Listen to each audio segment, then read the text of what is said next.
ஒரு 1500 பட்ஜெட்டில் நிறையா கஸ்டமர் கேட்டதுனால நம்ம 1500 பட்ஜெட்டில் டெய்லியும் வீடியோ அப்டேட் பண்ணிகிட்ருக்கோம் என்ன கலெக்ஷன் இருக்குது அப்படின்ட்டு. அந்த வகையில் வந்து பார்த்தீங்கன்னா grey colour black and grey நிறைய பேர் கேட்டிருந்தீங்க, அவங்களுக்காக இந்த வீடியோ. வேகா சோனிக்கில் பிளாக் அண்டு கிரேயில் ஒரு கிராஃபிக்ஸ் கொண்டு வந்திருக்கோம்.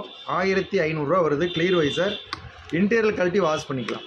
இதுக்கு மேட்சாக grey silver colour visor, black colour visor, blue colour visor, 3 colour வைசரும் நாங்கள் ஸ்டாக் வச்சுருக்கோம். எக்ஸ்ட்ரா வேணும்னா வாங்கிக்கலாம். 200 வரும்.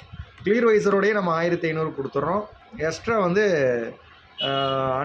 200 ருபீஸ் கட்டினீங்க அப்படின்னா எங்களுக்கு மேட்சாக கிரே வாங்கிக்கலாம், இல்லை பிளாக் வாங்கிக்கலாம். ஏஜியோ ட்ரெண்டிங் ஸ்டைலில் பெரிய ஸ்பாய்லர் வந்துடும். செமையாக இருக்குது. 1500 பட்ஜெட்டு, நல்ல ஒரு கிராஃபிக்ஸ் செமையாக கொடுத்துருக்காங்க. இந்த ஆஃபரை மிஸ் பண்ணிடாதீங்க.